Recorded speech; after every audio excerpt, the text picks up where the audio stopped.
I started out as a musician, as a guitar player. Grew up in New England, and I ended up out in Arizona, playing in bands there and stuff, and ended up getting signed to Mercury Records.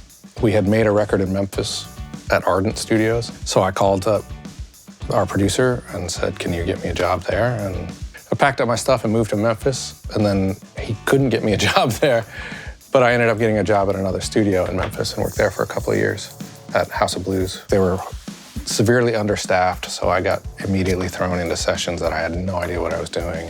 But that was great. It was super trial by fire. I met a guy who came through town to work on another project, a guy named Jean-Marie Horvat. And we worked on a project for about a week together in Memphis and got along really great. And he's like, you know, if you really want to do this, you need to be out in LA. And the first day I was there, I got a job offer at Record Plant and started working the next day and was there for a few years. So I got to learn from all of them, and then, you know, I slowly built up a reputation to be able to start engineering some stuff and go independent, and I was independent there I was in LA about 10 years. I ended up doing Eminem's Marshall Mathers LP, some of that record, a bunch of like hip hop and R&B stuff. Some, you know, I got to work with Missy Elliott and a bunch of really amazing artists, and the Neptunes and Pharrell, and so that was super great time. And about 8 years ago or so, I moved down to San Diego with my family and started a partnership with a guy who owns this place, and just started working out of here full time and doing records here, mostly local stuff, but doing mixing from all over the world and stuff. So it's been great. Where are we physically here? Pacific Beach in San Diego, California.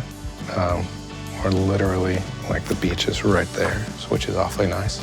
It's nice for people to come work here because, you know, it's right by the beach, and it's a cool environment, but it's also nice just to be able to every now and then get up and walk through the sand and see the ocean and come back to work. Like, it's tough to beat that, for sure.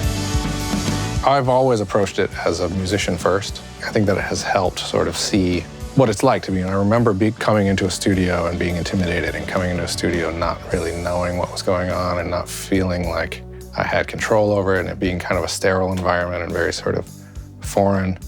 So I always, from the beginning, wanted this place to not feel like you know, this weird, sterile, foreign environment, and have people feel comfortable. And when you've got angled walls and weird stuff like going on, like, you sort of feel like you're walking into a spaceship. And so we did our best to try to keep it as sort of accessible as possible. Usually work on tape, get the take everybody feels comfortable and happy with, and then transfer it into Pro Tools and kind of work from there. I like working on all kinds of different music, so I want to be able to get the sound right for whatever I'm working on, instead of sort of like, well, this is the sound of that we have available. So we've got a lot of different options to try to sort of cater to each.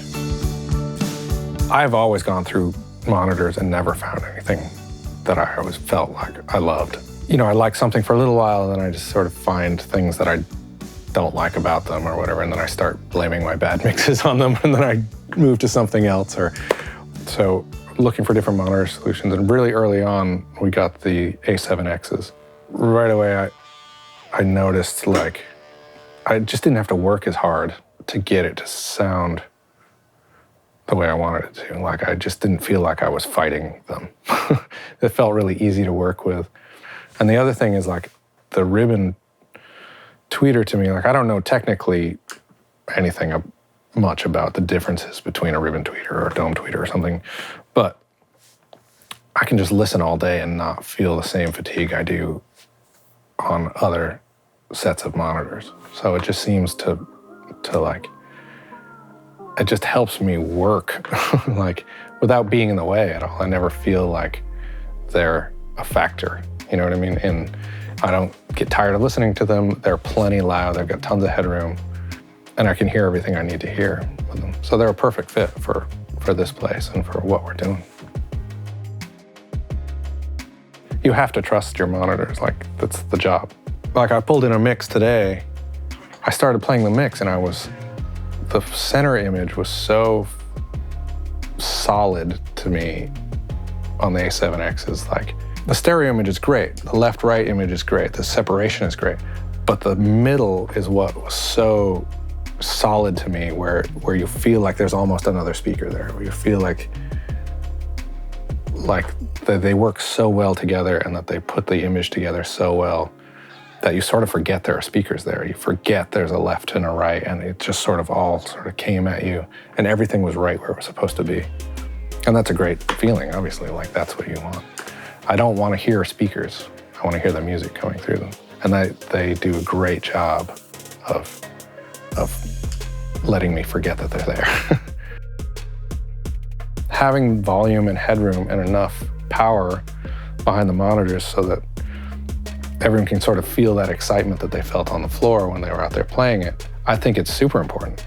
I mean, how disappointing would it be to just like blood, sweat, and tears and pour your heart out all over a track and come here and it just sounds like puny.